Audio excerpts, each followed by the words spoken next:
What up, people? It's your boy Chig from Guna Eagle Eye coming to you again in a different location. You're wondering where my fake Banksy is? You're wondering where my DVDs that... Don't worry, I see your comments, how you're referring to it as pornos. I see your comments, I see them. Who buys pornos as DVDs anymore? Anyway, I'm en route to parts unknown. So for you, this is just a quick video because I realize I probably won't be at home to do a preview on time for you. So I figured let me try something different. So anyway, I'm here to do this preview for you for the Middlesbrough versus Arsenal game. And pretty much my brief thoughts about it is, I'll tell you what, these previews are becoming painful because trying to decide what Arsenal will do at any given time is quite a task. I think, to be honest with you, I'd make some wholesale changes for the game.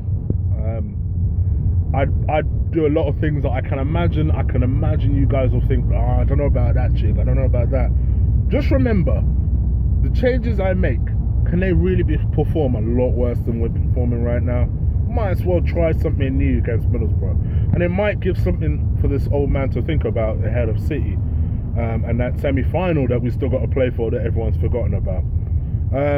So with that being said, this would be my team to face Middlesbrough. I heard Cech is back from injury, so I'd start him as well as I thought Martinez did in his first game. I think the knock-in confidence he suffered for that dive that against Townsend, I think that will be crucial. So I'd put an experienced Cech back in goal. Hopefully he'll perform, but who knows. Hector, I thought, had a horrible game. You guys know this. I didn't rate him particularly highly. And here's where I'm going to do something controversial. I would drop Hector Bellerin. That long hair, don't care bullshit. For me, if you don't care, then sit the fuck on the bench. For me, I would actually start Mustafi, who you guys know I'm not a big fan of. But I'd start him right back. Try something new. Let's see what the heck happens. He plays right back for Germany. I think this could be an interesting move to go for. Here's where I'd also make a controversial move. I'd play Rob Holding as a centre-back. Why not? Every time this kid plays, he impresses me. And for me, that would be the move that I'd go for.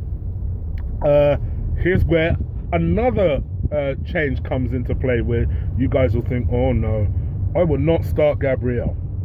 Gabriel is one of these players that has a good game in every 5. And he had a horrible game last game. So he's still got 3 more to go. So I'd actually leave him on the bench. And I'd bring back our captain for this one, Mertesacker, the forgotten man, comes back into the team. Now my boys are looking at me like, are you crazy? And I know you guys are going to say the same thing to me. But hear me out. Try something new. We need somebody who's going to be able to command a defence. We also, if we're going to play Holding, you need someone next to him who can be a bit experienced, who can position him where we need to. And I think the combination of a quick Holding and an experienced Mertesacker would be best. For all of Mertesacker's errors, for all of his weaknesses, the one thing that I think he is very good at is he's a very good reader of the game. There's no one pace-wise that's going to disrupt us in the Middlesbrough side. So as long as that's the case, I have no issue playing Mertesacker there. Koscielny, as far as I'm aware, is injured, but I'm not sure. See, now I'm saying that, I feel like he might be back in that game, and if he is back, then of course I'd play him alongside Holding. But if he's not back, then Mertesacker, fuck it, let's go, let's do it. Left back, for me, I'd play Monreal. I also thought, like the rest of the team, he had a horrible game. But one thing that did impress me about Monreal in the last game was he was the only one that was fucking trying. He was the only one that was putting in some sort of halfway decent effort. And he actually made a couple of decent blocks towards the end of the second half. So I actually would play Monreal as left back. Central midfield, oh my goodness. This is where I'd also make a whole load of changes. None of them you're going to like. Alright, I'm going to play Oxlade-Chamberlain. That's probably the ones you guys are most likely to like. I think, why is this man even out of the team? I play him, and I play him in that centre. Who would I play alongside him? Would I play a Nelne? No. Would I play against Coquelin? I think Coquelin is out of form, and I wouldn't play him. I'd play him alongside Xhaka. You probably thought I would say Ramsey. Hold on a second. I'd play him alongside Xhaka just because I feel like we invested so much money in this kid. He's got to perform, and I think that this might be the game that he at least starts to get some sort of momentum back. We need him for City, so I think it's important to continue him. So you're probably thinking, well, where would you put Ramsey? I'd play him as a number 10. That's right, I'm dropping Ozil. What the fuck is the point? What is the point having a supposed world-class player if the world-class player never shows the fuck up? And I think people keep telling me, oh, I'm so hard on Ramsey, he does perform for Wales.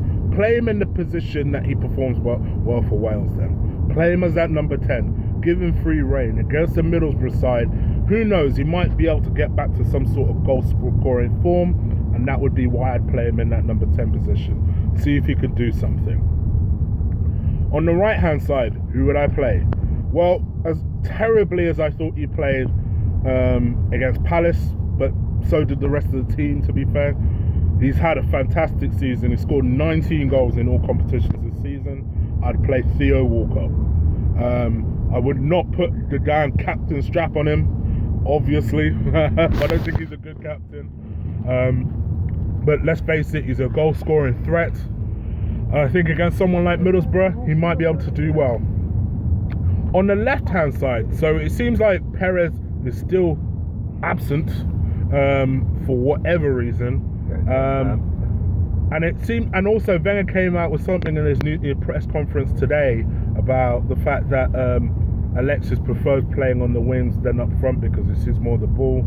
Totally makes sense if you see the way Alexis plays. So for me, Alexis goes on that left-hand side. I have no issue with it, mainly because I've got a plan for up front. So moving on to up front, I would play Giroud. Here's what the thing I think, and my friend will laugh at this because he knows how much I defend Danny Welbeck. Danny, for me, when he works his way back up to fitness, playing him up front doesn't do us any good. I think he needs to see more of the ball. He almost needs to run a lot more, and I think up front he gets a little bit isolated. Giroud is very good physically. Away from home, we've been poor physically. We need a physical presence up front, and I think mainly with Theo providing a little bit of width, we might be able to open up a little bit for Giroud. Plus, say what you want about Ramsey and Giroud, they play well together. So that is my plan for that. For me, I think if we go with that lineup, I can't help thinking we'll draw this game, I'll be honest.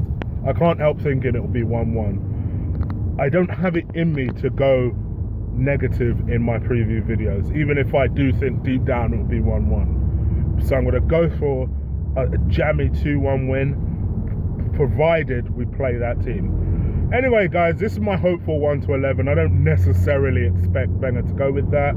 I hope you guys like the video. Do let me know down below what your 1-11 would be. If you're listening to me for the first time, what are you doing? Hit that subscribe button. And if you're on Twitter, do follow me at Colossal Chig. Alright people, I'm out of here. Take care. Peace!